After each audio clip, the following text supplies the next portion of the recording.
Welcome back, Double Teamed fam. How are we doing today? We are welcoming back Dr. Joli Hamilton. We're so excited to have you on. How are you? I'm great. Thank you so much for having me back. I love second conversations. We already kind of know each other a little bit. We've got a vibe. So now we can dive deeper. Thank you. Absolutely. Yeah. Do you want to tell our fans a little bit more about what you do/study? Yeah, absolutely. Let me set the scene. So I am a research psychologist. I focus on depth psychology. My degree is actually in Jungian and archetypal psychology, which is a little obscure. I have a master's and PhD in that. I also have a master's in mental health counseling. But my research is qualitative research in the specific area of jealousy. Specifically in jealousy, I tend to focus on non-monogamy, though I've also studied jealousy in monogamous people, which is great because the cross comparison of how it feels, depending on what relationship structure you align with, is pretty interesting. So yeah, I do qualitative research and I love it. I love it. Awesome. Well, so for anyone that did listen to our previous episode with you, we did dive into jealousy. And honestly, I love that episode. You really helped me out on a personal level. And I know we got some good feedback on it as well from other people, that have dealt with jealousy. But I just remember when you had mentioned specifically that, jealousy can look different in a monogamous versus a non-monogamous container because of the different boundaries and such.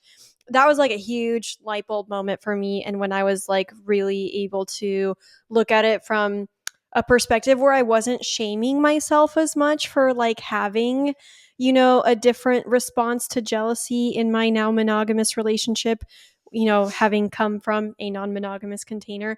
So that was really helpful. So as a personal thank you, I just wanted to take the time to express my gratitude. You are so welcome. And really, we just need to talk about jealousy more because all relationship structures, we just need to take a beat, get to know it better, befriend it a little bit. It really does get better. I'm so glad that helped.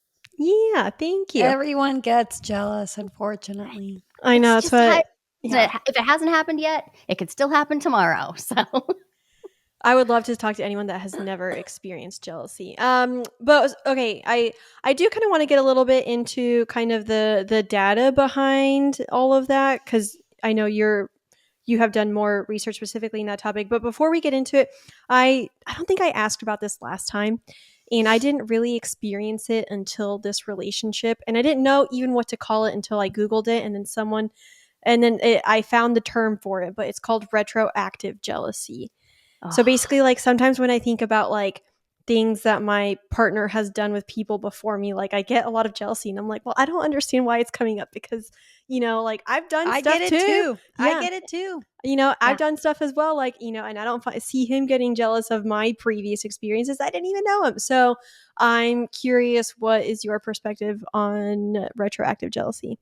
Well, I love that there is a word for it. I'm so glad there is, because when people get caught by retroactive jealousy, often they don't know what's happening. So you're not alone, that you're like, what the heck what's happening? How is this even possible? A lot of people don't even recognize it as jealousy. They're like, I don't know. I just have all these feelings because how can I be jealous? It's over. It's not happening.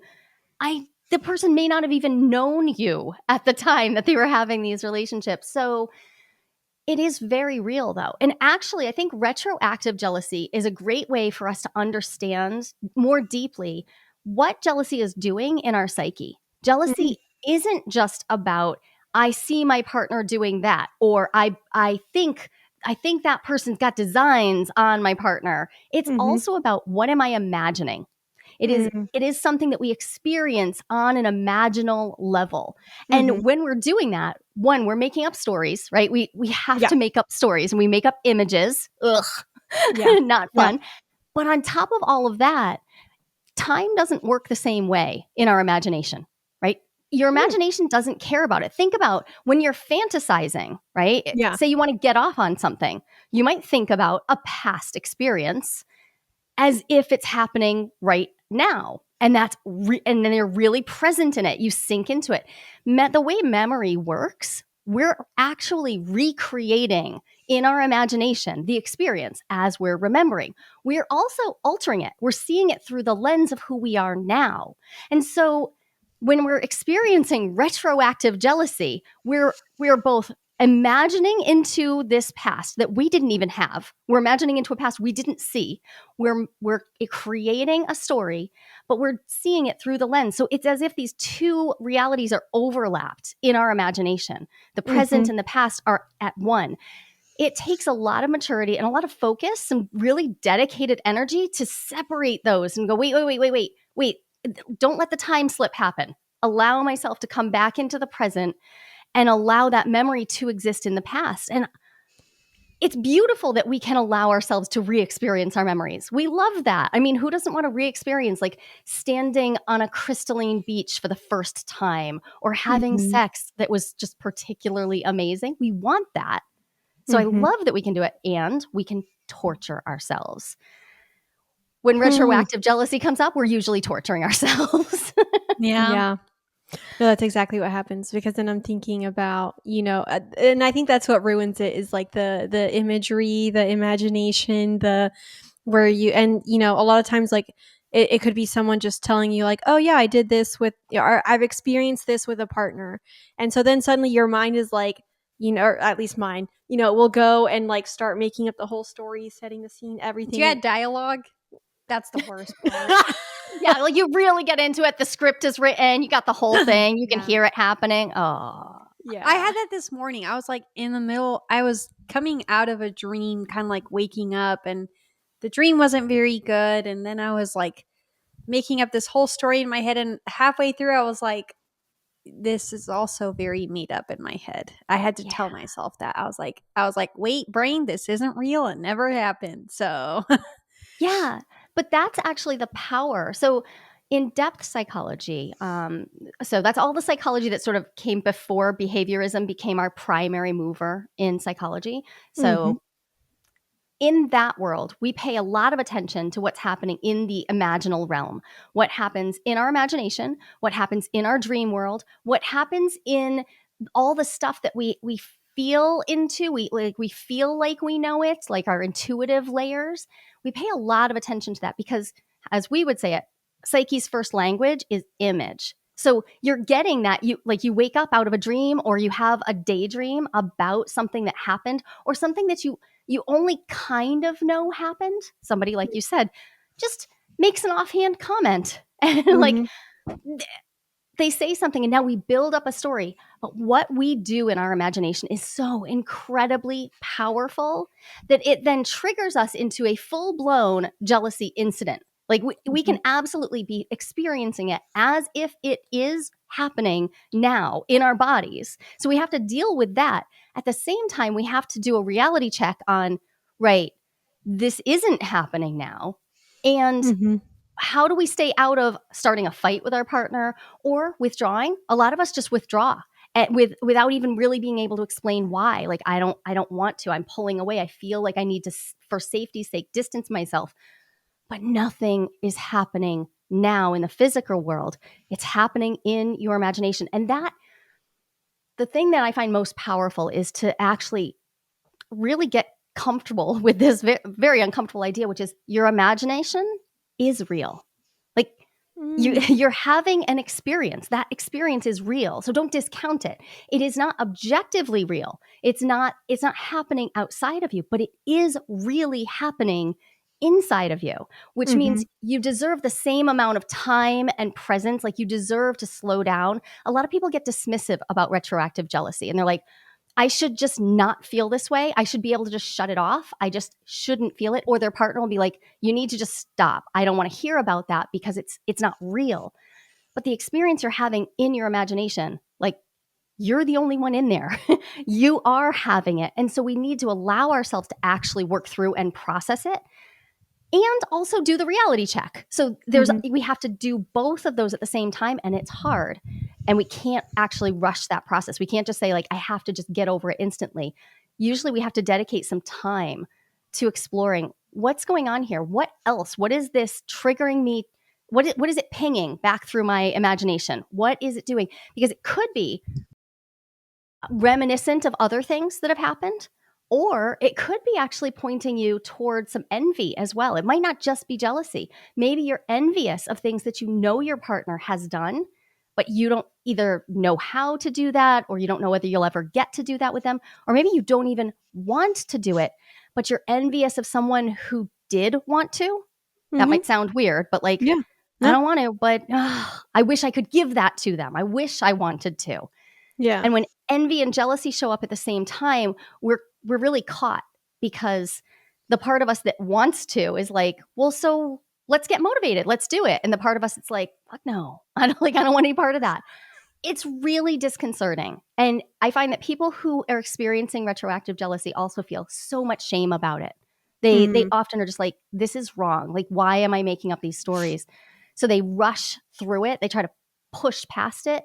My advice is to slow way down and treat it just like you would actual jealous information. If you saw rational, like, yep, this is happening, but remind yourself that it's not, but treat it in your body as if it is. Like, allow yourself to be with the sensations, to notice the feelings, go through the narrative and figure out, like, what's the story I'm telling myself about this? What does it mean about my relationship?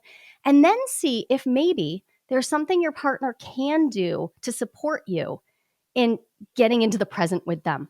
Yeah. Maybe, for instance, they provoke this. Maybe they're pinging you a little bit. Sometimes we have people who kind of want to provoke a little jealousy, not by cheating on us, but by reminding us that they had a past. Mm-hmm. Maybe we need to negotiate with our partners about, hey, could we maybe not do the details about past sexual experiences? Because I can't get the images out of my head.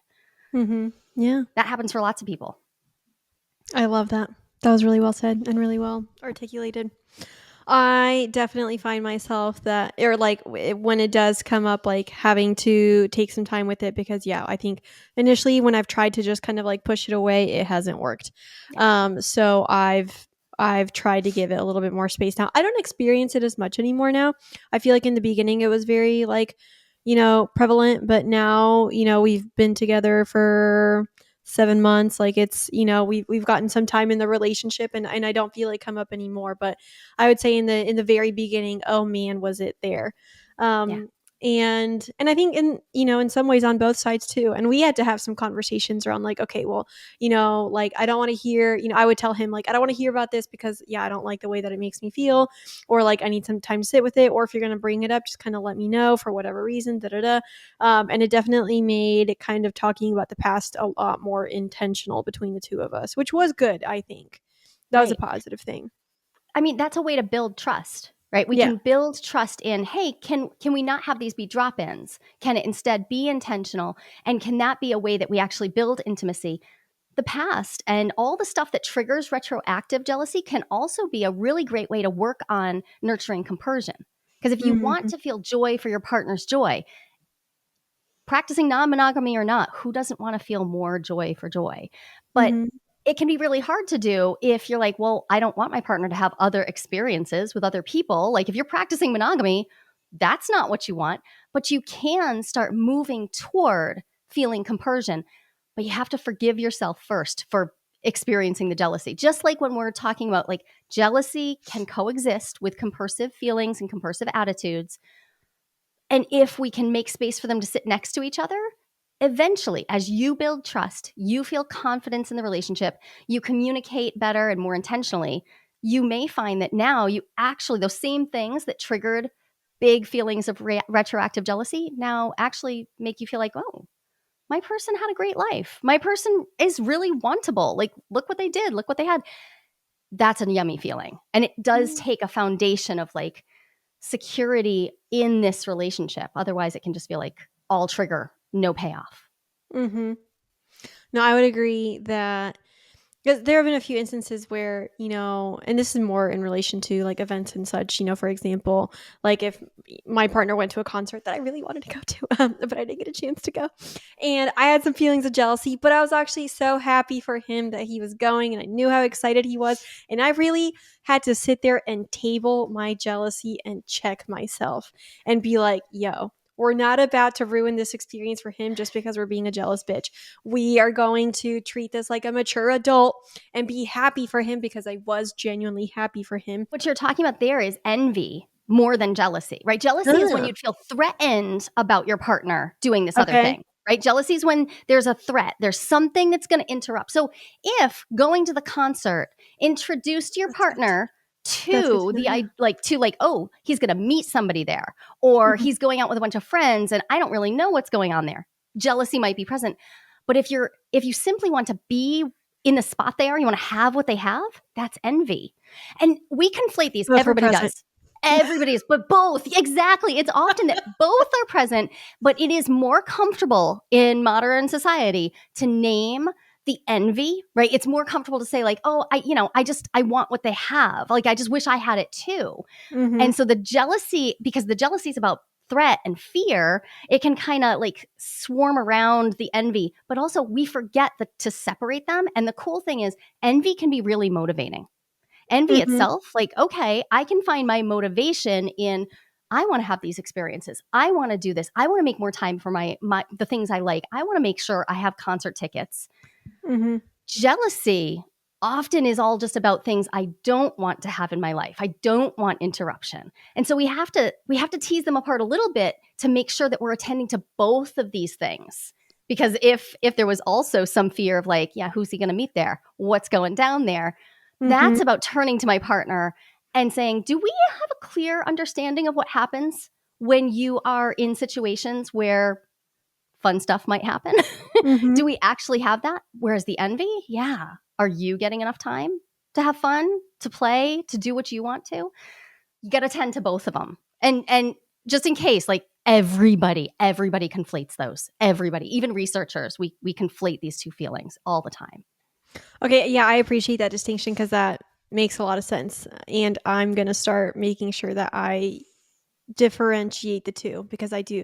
I I would see do that the now. same. Yeah, Yeah. yeah. Yep. Yeah. Jealousy versus envy. I love that. Thank you Hmm. for that. Oh, you're so welcome. That does kind of segue into something else that I wanted to discuss because I know you've done a lot of research like into jealousy and such. And I remember last time we talked about it. I loved a lot of what you had to share with us, and it was really fascinating. But more recently, when I was kind of I was reading over a few studies about like non-monogamous relationships, and polyamorous relationships and such. Kimi and I actually did an episode on it too. And I was looking through a lot of this. It was like a very scientific. It was like in a journal of like family Yes. sciences. Yeah. Yeah, like you're in it. You're reading the actual There was peer a lot of reviewed studies. citation. Yeah.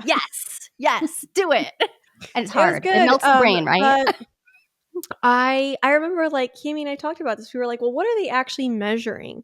Because I think it's great that, we get a lot of research into like psychological behaviors of people and whatnot, because I find them very fascinating. And I think it can help a lot of us feel very like, connected and not alone and, not shameful and blah, blah, blah. When people tell us like, it's okay.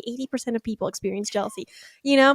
Like we love those kind of things, but sometimes I just remember like looking at that and thinking like, well, what are they measuring? So I'm curious, like if we started on the subject of like jealousy in, it could be monogamous or non-monogamous container, like in your experience, what are they actually typically measuring?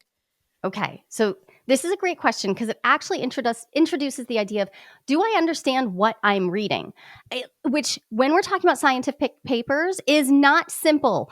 The language and jargon that you're asked to like ice pick your way through to Yeah. get to the meat of that. I mean, I hate writing it because I have to intentionally sort of build walls around my information. It's kind of a pain in the butt. Mm-hmm. The first thing we need to ask ourselves when we're looking at a paper is this a quantitative paper or a qualitative paper? Mm-hmm. Because depending on the answer to that question, we're going to be using completely different ways to even understand how we get information. So this is called an epistemological difference. Like how they come to their conclusion. How do they even make this new knowledge? All research papers are making new knowledge. That's what they're for. But epistemology is about, well, how? What questions are you even asking? Somebody who's doing quantitative research, they are trying to count something. They're going to have a measure that allows them to take a sample of people, ideally a large sample of people, and ideally a representative of their population sample of people, and actually perform some kind of metric. Like they're going to, we could measure everyone in that population's height. That would be something I can objectively measure. I can say I have this this height measurement. I can measure all of these people, right? And then I can take and do the math to figure out what's the average height of this population. That's a quantitative study. When we're talking about psychological measures, it might be instead that you offer everyone a survey. That survey is going to have questions, but it can't be open-ended questions, really, because we need to be able to count the answers, right? So instead, in jealousy, we would have something like a forced choice answer questionnaire. That questionnaire is going to ask things like, do you feel more jealous when your partner engages with someone sexually or emotionally? What do each of you answer, sexually or emotionally? Both. Emotionally and then Okay, sexually. beautiful. What if you had to choose one or the other? You couldn't choose both. Emotionally. Emotionally, yeah. Okay, so that is the nature of a forced choice answer questionnaire. Okay. Even though you might be like 49.9% on one side and 50.1 on the other side, you have to choose one. The trouble is, now I go to count those answers. You would both look like emotionally was your answer, your answer. So you'd go both into that category. These two women care more about emotional infidelity or fidelity. But it doesn't get into the nuances of, yeah, but they also might care about sexual infidelity. And so that's where qualitative research comes in. So quantitative research and forced choice answer questionnaires are not the only way, but in fact, a lot of our quantitative jealousy research is based off of that. It's based off of, in large part, David Buss's work. He's a very long time, extraordinarily well-established jealousy researcher out of Texas. Most of his metrics are about measuring people's answers to these, like, you have to choose this or that. There's an inherent problem in that, though, because it doesn't actually get us into, okay, what about those people who really didn't want to choose either of those answers? Or how much? How important? Was that an easy question for them to answer? So I do qualitative research. On the qualitative side of things, we instead do interviews with people. We ask them open-ended questions. We let them answer in their own ways, and then we code that information, which means we have to do something with it. So I perform interpretative phenomenological analysis. What that means is I ask people to have these interviews, and then I take and I transcribe every word they say, every word they say. Then I have to break that down into little bits of information. So I ask them this question, they say this. What do they mean by that? And I have to act as the interpretive lens. What do I believe that they meant about that? What were they trying to tell me? And then I do that with a set of people. With qualitative research, we do this with a much smaller group of people. Like my studies generally have somewhere between 5 and 15 people in them. A quantitative study might have 1,500 people in it. Yeah. So we're getting at the information. This is what I mean when I say epistemologically different. Like I'm coming and saying, we're going to make meaning out of asking a small number of people really deep questions and then applying all of those specific answers that they give. We're going to try to make more generalizable material out of the specific. Whereas a quantitative study is saying, well, on average, we got this big number over here. So it kind of looks like, oh, okay, the vast majority of people experience jealousy this way. But it doesn't give us that. So we get something a little bit more generalizable, but it doesn't give us details. It doesn't tell us the nuanced information. So the answer is we need both of these kinds of studies. They're both valuable. And ideally, we actually look at that information and understand what they're both good for. So my work is really good for helping people understand like about the narratives we tell about jealousy, the meaning making that we do around jealousy, and what people do to actually resolve jealousy. Whereas that quantitative work is great for saying like, hey, we're seeing a lot of people having jealousy, but we don't have any clinical tools for jealousy. Maybe we should, right? Like we can just see there's a gap. We need to fill that gap. So we use this data for different purposes. But oftentimes when we're reading scientific data, we don't understand how to apply. Like, what is this data good for? So if you're not sure, that's actually a great question to ask and to have a conversation with somebody who is involved in research. Like, what would we use this research for? What is it good for? Am I just looking at it because somebody officially published it in a journal, or does it actually apply to the problem I'm trying to solve? If you're looking for your gummies for the summer season, Via Hemp has got you covered. Obviously, with Via Hemp's wide variety of gummies, you can unlock the power of nature with their organic and vegan hemp extracts, which are perfect for relaxation and rejuvenation, which is exactly what we want to achieve this summer. I don't know about you guys, but first start of the year was a little brutal, but I love Via Hemp's gummies to help me wind down and just kind of get out of my mind. And I think they are amazing. Via is the only lifestyle hemp brand. They use compounds found in hemp along with active plant extracts to create products each with a specific effect in mind. So whether you want better sleep, ease anxiety, enhance your mood, just to get a little buzzed, they have something for you. They also have 0 THC products. So they are the industry leader, over 500,000 customers served, made in the USA, and award-winning service. And quality ingredients too. So if you want to check out Via Hemp, go to viahemp.com. Use code DTFAM for savings. Again, Via Hemp. Go ahead and click the link below in the episode description and use code DTFAM for savings. I am so excited to record this.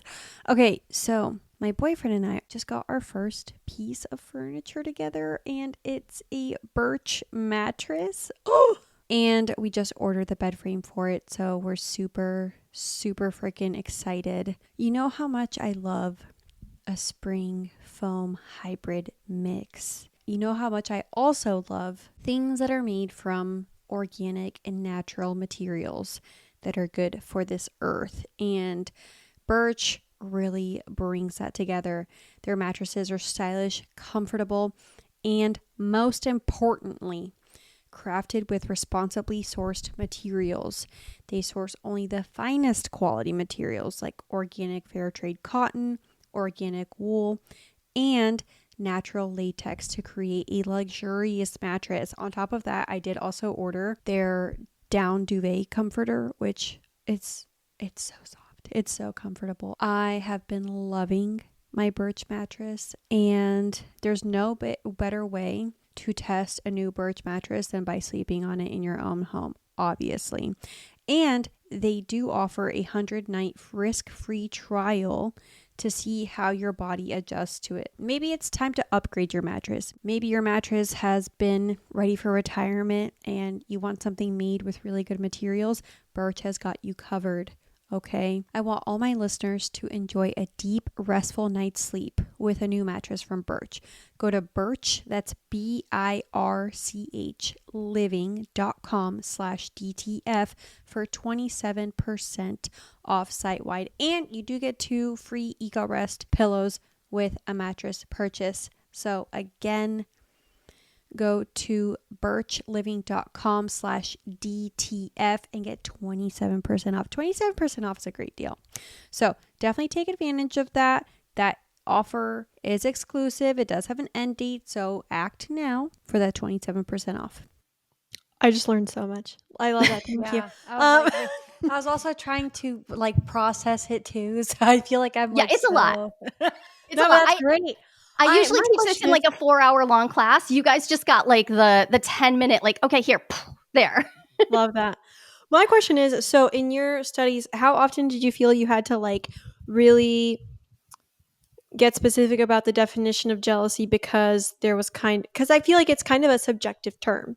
So, Yes. you know, in what ways did you feel like you really had to like narrow it down for people depending on the kind of studies you were doing? Well, so that gets into what theoretical framework am I using to base my research. So I work from a depth psychological framework, which means I want to know what people are expressing about jealousy, even on the unconscious level. So I just want them to answer my questions, and then I'm going to apply the lens of depth psychology to interpret their answers and sort of look through the obvious, like the face value, into like, okay. And I asked deeper questions. Like I asked questions about, and what did you learn about jealousy from your parents? And what did you see? Did your parents have any betrayal in their lives? I am looking for like that kind of depth.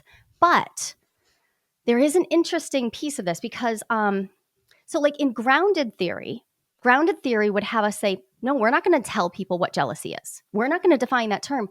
We're going to ask the research participant to tell us, what does the word jealousy mean? And I actually took that tactic.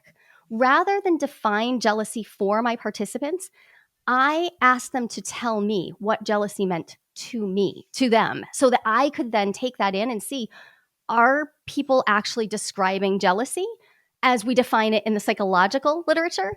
Or are they conflating jealousy and envy? And the answer was a lot of people were conflating it, especially in my research, especially monogamous people, because they haven't necessarily been thinking about jealousy as carefully. Like non-monogamy kind of, it slaps you across the face and makes you deal with jealousy. So some people in the non-monogamy world are like, oh, they like, yeah, I know that these are two separate things. And then I also had I had some therapists in my study. They knew to sort those things out. Somebody had told them too. They're like, oh, right, I have to sort these two things out. But lots of people were just like, well, it means, like not wanting my partner to do stuff with other people and feeling bad when they do. And they're really like trying to create a definition as we're talking. And that's the beauty of a qualitative study is, yeah, let's dig into what are we talking about when we're talking about jealousy? Because it's one thing for me to talk about it. I've been studying it for over a decade. What are people talking about when they're talking about jealousy? Like that gets into what's the phenomenology of it. What's your definition of jealousy? I was going to ask the same thing. What's Yeah. your definition of it? And what's your definition of envy? I want to know both. Okay.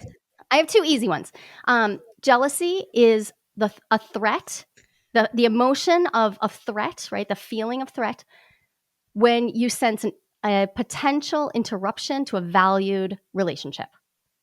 It's not just one thing, it's complicated, right? Most researchers talk about jealousy either being an emotion made of other emotions or an emotion that comes bringing a whole bunch of other emotions along with it, right? It's complicated, but it happens in a triangle.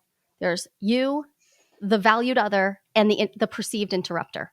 The perceived interrupter also doesn't have to be real. They can just be somebody that you're imagining, like workplace coworker, chick at the bar, like Instagram model. It can be anyone that you imagine could interrupt your relationship. Envy is longing to be what someone else is or have what they have. Just requires two people. Envy is the dyad, just two. Jealousy is the triangle. And it's really easy to have both at the same time. Because if you fear that the third is going to interrupt you and you're comparing yourself to them and you're like, they're prettier than I am, they're smarter than I am, they're funnier than I am, they make more money than I am. Now we've got envy and jealousy at the same time. It's a pain in the butt. That's fascinating. I love that. I actually, and when you asked about, like what, when you had posed a question before, like what your parents had said, it made me think about, I'm not really sure when I first experienced jealousy. I knew as a child I experienced envy. I think that I can pinpoint pretty easily because you see another kid, they have the toy you want, and you're like, I want that toy. Yeah, or you see like another, I'm trying to pinpoint when I first ever experienced jealousy, and I also don't really remember having ever been like told or described what like jealousy is as a child. Do you? No. Like that doesn't come to mind. Like I don't think anyone ever sat me down and was like, this emotion you're feeling is jealousy. I've asked thousands of people what their parents sat them down and told them, or teachers, or spiritual leaders, whatever, and nobody. So far, I'm still waiting for the person who's like, yeah, my parents really sat me down.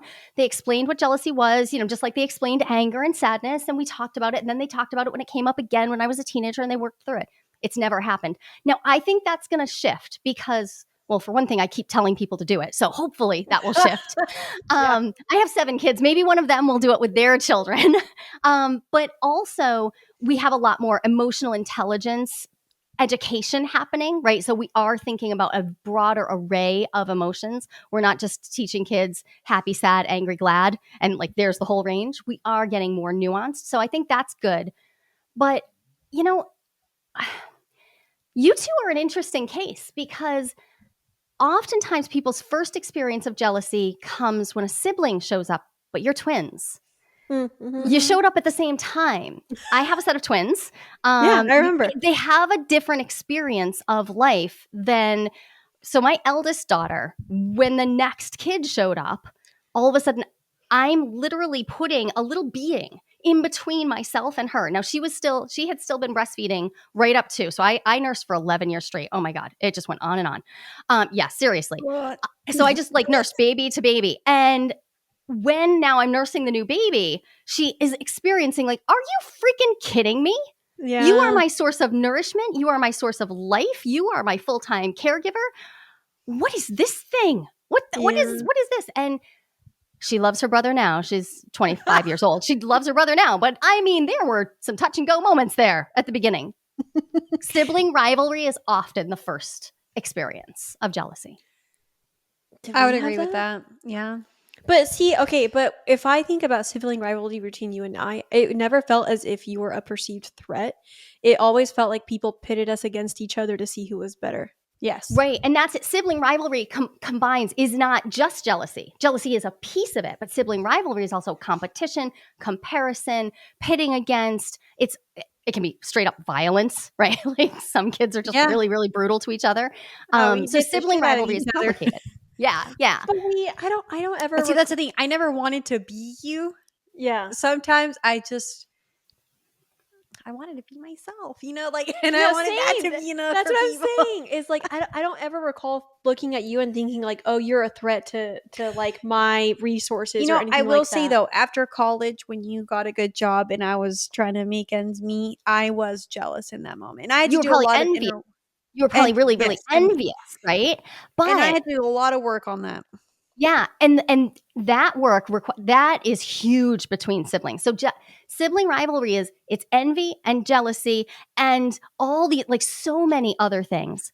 So I can see why parents kind of miss the whole jealousy piece. First off, they weren't taught. Like generationally, we just haven't been talking about this. And we're taught that jealousy is just gross. Like don't talk about it. Don't admit to that. Like we feel shame about it.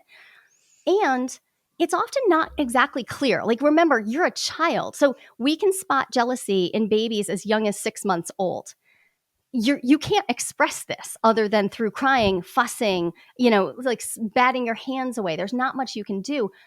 But the experience of feeling threat can still happen, right? What I feel is, yikes, this is unsafe. Your nervous system fires off. It goes off saying you are unsafe if you do not have direct access to this resource. So I'm thinking about, so I was not my twins' birth mother. Watching my twins breastfeed, right? And watching them collaborate on that. Like they were chill. They were fine. They were like, that's just how this happens. Because it happened that way every day of their whole life. So for the most part, they just handled that. Watching two babies who are separated in age deal with that, very different experience because they're having to actually learn what it is to share and that there is safety, but not everybody experiences safety. Sometimes there is preference given to one child. Sometimes they're like, and so at that point, that jealousy may be completely rational. Maybe it really isn't safe for you. Maybe this experience is very unsafe. And now, fast forward 10 to 15 years, we're in our early teens to mid-teens and we're having our first romantic experiences. And we transfer that same experience of infancy, whether it's about food or, having the attention we need, but we transfer that onto romantic partnerships. And now with no information, we're having these big outsized reactions. We're freaking out. We're crying. We're flapping our hands. Our nervous system is firing off. It's the same exact thing that was happening when we were babies, but nobody taught us what to do with it. So now it's happening again, but we just look like irrational little teenagers. Yeah. And nobody tells us. And we're told to, hey, knock that off. That's gross. It's unattractive. You're just insecure. So now we stuff it down. And now we grow up again. And we find ourselves in our mid-20s to our mid-30s. And we're like, okay, I should just be over this. You still didn't get any education on it. Then you open up a relationship and you're like, oh my God. Now this? Wait, I didn't have a handle on it the whole time and now I'm supposed to do it like it's just fine? It's okay that it's hard. It's okay that it's hard. Well, that's what, when you were explaining the whole like sibling rivalry thing, how that's like a lot of our first introduction to jealousy. It reminded me a lot of like, yeah, when you open up in a relationship, especially if it's something that's more open to polyamorous leaning, where now like, you know, your partner has another partner. That's almost like your sister that you're now fighting with over, instead of a parent, a lover. And Exactly. so that I can definitely see the parallels in that. And I mean, I've always kind of known that a lot of, you know, our jealousy and envy triggers, you know, do come from childhood, because literally everything stems from childhood. But I do love that parallel, because it does kind of bring it into a scope more of like understanding why, like in a non-monogamous container, you might be seeing it even more so, because now like you're inviting that sibling in, you Yeah. know? Yeah. Yeah. And there is often in non-monogamy, we do a lot of intellectualization about jealousy. So we just Yeah. try to get over it by like, I'll understand it. I'll go read Joli's studies and I'll figure this out and now I'll know it. That doesn't do, thank you. Please do. I am happy to have you read my studies, but it doesn't do a thing to retrain your nervous system that this is safe. And in fact, that takes time. Like we can't just do that in a moment. It takes time. We actually have to build trust with this transparency of what am I doing? What is this relationship? If we're not going to use exclusivity as the means for having a sense of safety, which we know monogamy doesn't protect us from jealousy Mhm. either.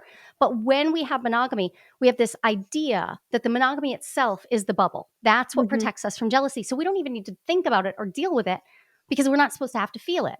We go into non monogamy and now, well, the bubble's burst. So, okay, I'm a raw nerve. I'm going to have to deal with this. But it's not your intellect. I mean, I need you to understand what jealousy is. I need you to be able to separate it from envy. And I need you to understand the basics of like, how does it function? How does it sound? But past that, all the intellectualization in the world is not going to deal with it. We have to go to the body and we have to have you notice the sensations of it, learn to sit with those sensations, move those sensations like through your body in safe ways, and actually be able to tend to all the ways we turn those sensations into big stories. And we got to do all of that while we're also now experimenting with an entirely new relationship paradigm. So I teach a class called Befriending Jealousy that's designed to get us right there. Like, let's just learn how to be friends with the jealousy, understand that it's okay. We don't like it. We don't have to like it, but we can befriend it. And now from there, keep practicing, keep letting your body catch up with you. And it's not, in my experience, you know, I'm almost 16 years into non-monogamy. Jealousy hasn't gone away. I still get jealous regularly, but I know what to do when it shows up. I don't panic ahead of time. I know what to do when it shows up. It doesn't ruin my relationships. If anything, it draws me closer into my relationships because I'm like, oh, I really care about this person. It's bringing all the feelings. Okay, I got to use all my tools. I got to really equip myself. That's a totally different framework for jealousy than what we're taught in monogamy. But everybody can use it in all relationships. I would agree 100%. I feel that's, you know, and that's kind of like when I was going back to monogamy, I realized I'm like, okay, I might have to reshape those tools. They're going to look a little bit differently, but I at least know that like all I need to do is like pull out some tools and kind of get into it. I'm curious, what have they done any like more somatic studies on kind of like working through the bodies? Like has research gone that far or no? Do we On know? jealousy specifically, not yet. Not yet. I mean, somatic studies tend like there aren't as many of them, and jealousy research is not the most popular thing in the world. And we Mm-hmm. also have a problem. There is a tricky thing.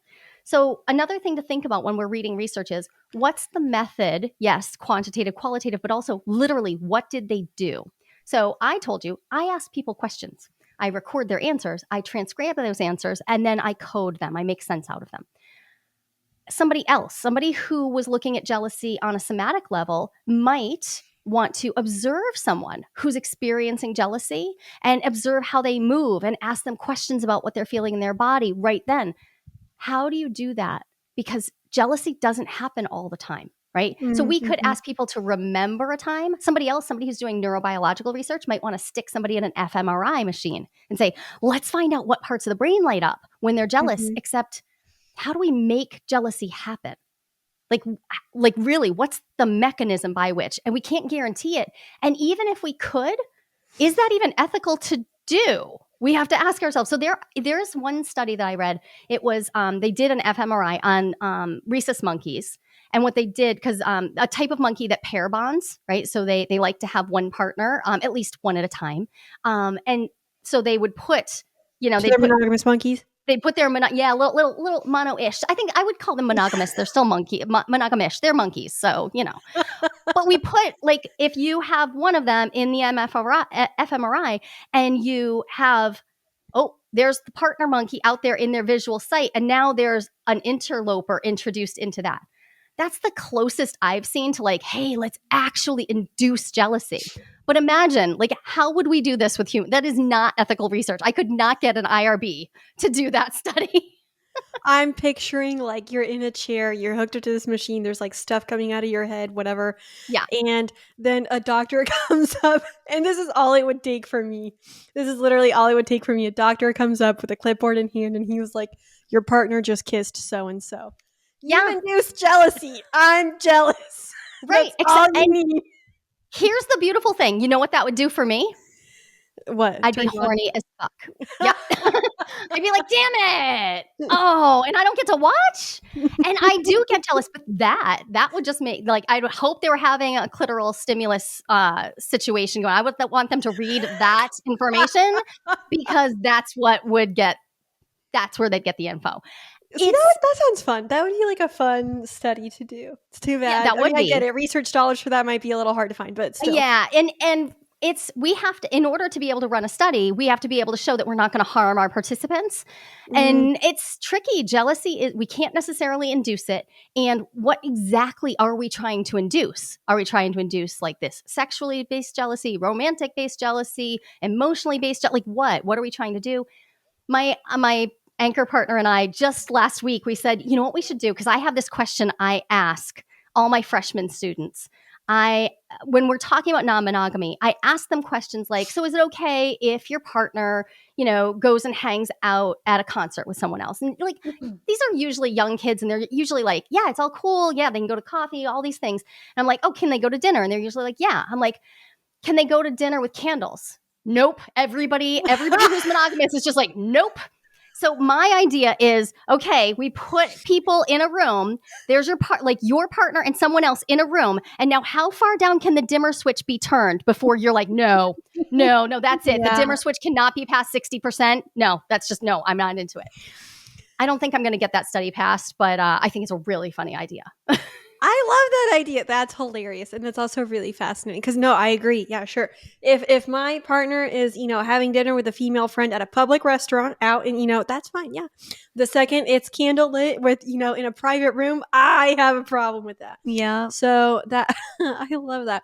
But I think it's just funny, like, in the ways that humans, will make distinctions between one thing or the other. For example, when it comes to cheating, because I think that's another thing that, like, very subjective, very relative from person to person. So, like, with these kind of things, you really do have to, like, get so clear on, like, specifics, because one little thing, like the candles, could turn it from totally fine to absolutely not. Absolutely. So. Think about sending a picture to someone. What is interpreted of what kind of picture is okay to send to someone of a gender that you're attracted to? Mm-hmm. I have seen people lose their minds over the specifics of, like, how an arm is positioned, or whether, like, your chest is out, or how much cleavage is showing, or like, it is so subjective, and there is no universal definition of what constitutes betrayal. There's no such thing. There's only the meaning you make together. And this is where qualitative work is really important, because qualitative work gets into, so tell me, what things have you experienced that inspired your jealousy? And then people tell me these stories, and they're all different. And it's wild how, like, I had monogamous people in my studies who they have really broad definite. They're like, no, lots of stuff is okay, but they consider themselves monogamous. I had non-monogamous people who are like, yeah, we're non-monogamous, but the definition is, like, right here. It's narrow. I know exactly where is okay, and anything beyond that would not be okay. So even the terms we use to describe our relationship structures don't make clear what constitutes betrayal or cheating. So we really do have to have these conversations. And this is part of why I say jealousy has wisdom. Because if we can feel into, like, oh, I'm feeling jealousy, Now I know I have a whole set of questions to ask my partner and negotiations and conversations. And sometimes what I find in there is, oh, we're really far apart. We do not have the same setting. And that can be okay, but we got to talk about it. Like my anchor partner, his jealousy meter is like, he can just tolerate so much of it and actually think like, yeah, that's totally fine. He doesn't get reactive about it. It's not that he doesn't feel jealousy. He just doesn't get reactive. He's like, yeah, I'm having a feeling. I'll deal with it. I have other partners that are like, I mean, even just a little bit sends them into a bit of a tizzy. We have to get to know each other this way and understand, like, how can I help you feel safe in whatever structure we've chosen? How can we support each other to feel safe enough for this to work? Mm. I have two questions, but the first one's going to be, do you find that there is a difference in reactivity to jealousy between men and women, or is it pretty much kind of just, yeah, what, let's stop there. Yeah. So I have collected data. So my most recent study only talked about women's responses, and that's because the women showed up to the study first, showed up to their interviews on time. They they Oh, did no. the thing. The men were harder to get, and non-binary people are a smaller part of the population. So those two samples took longer. So Mm-hmm. what I what I really feel about the data is that men and women believe different things about how they make different meaning out of jealousy. The men tended to intellectualize jealousy. They tended to struggle to own it and talk about it, and say that they weren't feeling it or diminish it. Especially monogamous men really diminish it. Women, they had a bigger reactivity, like a bigger, but also a more intricate sense of the things that were creating jealousy. They could describe the situations and they could get into those details. And if you look at the quantitative research, like David Buss's research, he would say that there's this very clear line. Men get jealous about sexual infidelity, women get jealous about emotional fidelity.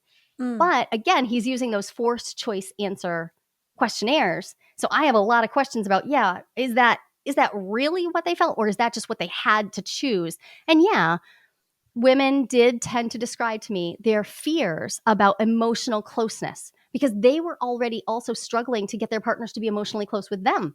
So to experience their partner be emotionally close with someone else was a bit more of a threat.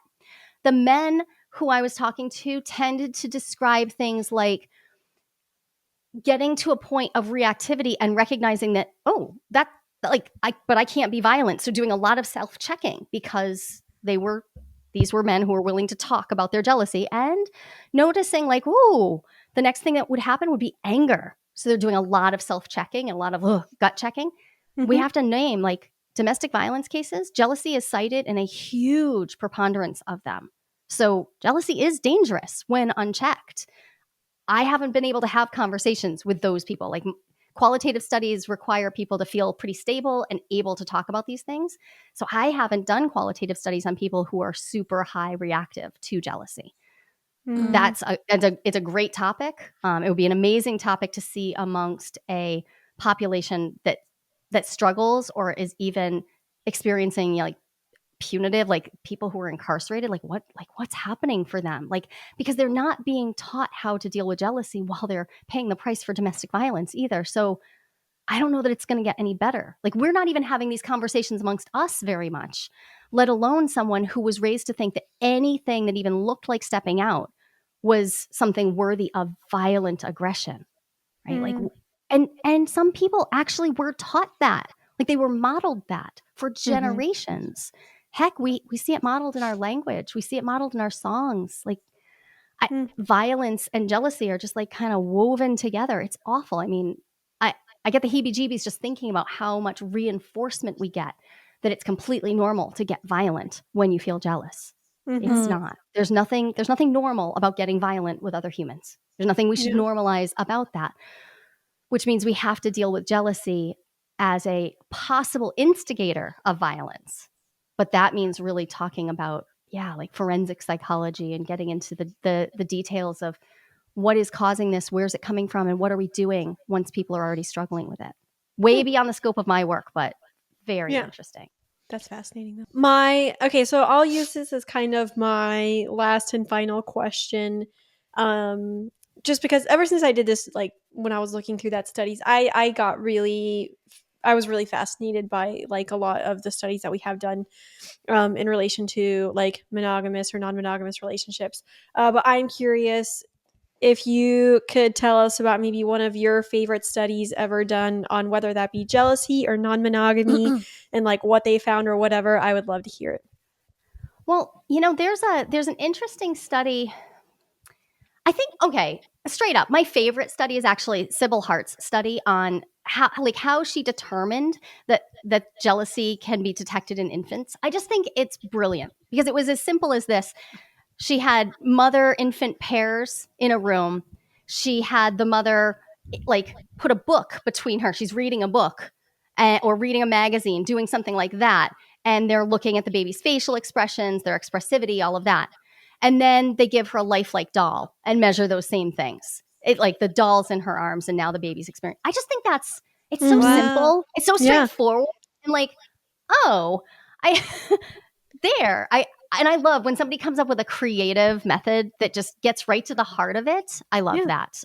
I also think that there is some amazing work being done right now in the whole field of non-monogamy because when I think about when I shifted from monogamy to non-monogamy in 2009, I went looking for I went straight to research databases at my local library. I'm like, I don't even know how to do this, but what do I do? Okay, I'll figure this out. There was nothing. There was just nothing. We had one book. We had The Ethical Slut, and it was only the second edition, not even third edition, and pretty much crickets on the internet. And I ran an internet, like an online parenting forum. So like I knew how to use the bulletin forums, like old school, like this is Web 1.0. There was just crickets. There were people, but you had to find them. Now, so many people are researching this. It's amazing. The work that's coming out of Amy Moore's lab, Mm-hmm. absolutely amazing, spectacular stuff. Heath Scheckinger's work, and also not just the data about what's happening in non-monogamy, but also the sociological data about how are communities handling this, what's happening as people are like in Somerville, Massachusetts, in the Bay Area, as people are trying to create some sense of legal protection for people who are not adhering to compulsory monogamy. That research is also like equally fascinating, really well done. That's cool.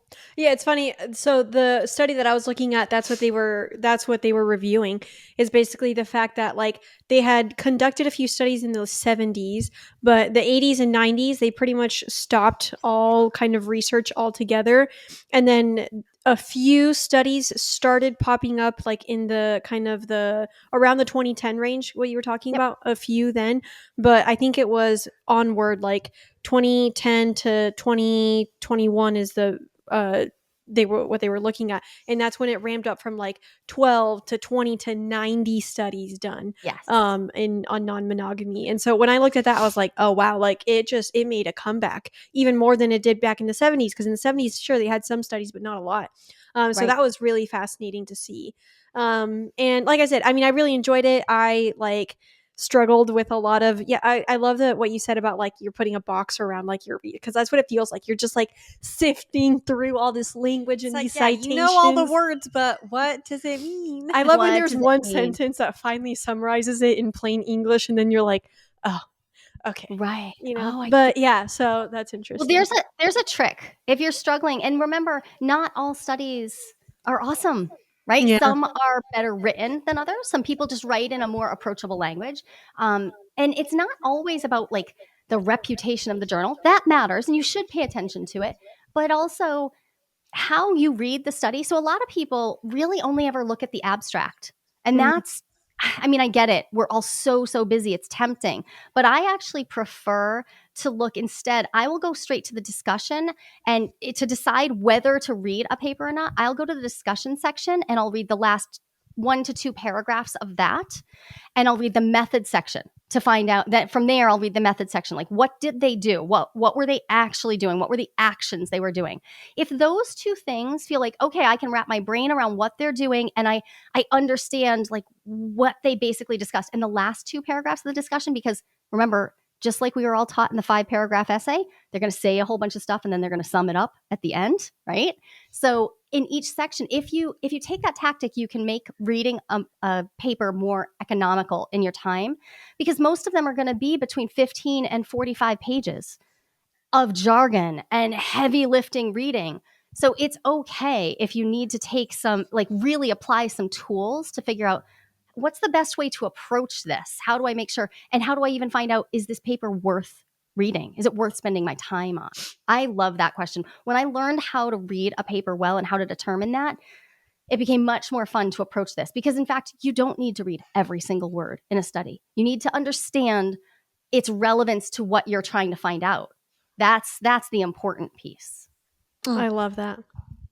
This is great. Thank you again. Yeah. I love talking with you. The way you like articulate everything, I feel like you make it very understandable and digestible, but also very like legitimate and focus and like based on, like all the research and the facts and things that you've gathered over the years and such. So yeah, I've really enjoyed this conversation. That was really great. Yes. Thank you so much for having me. It was a total blast. Yeah. Woo! And I hope our audience enjoys this. I think jealousy is fascinating. I think like, studying people's like behaviors and such is really fascinating too.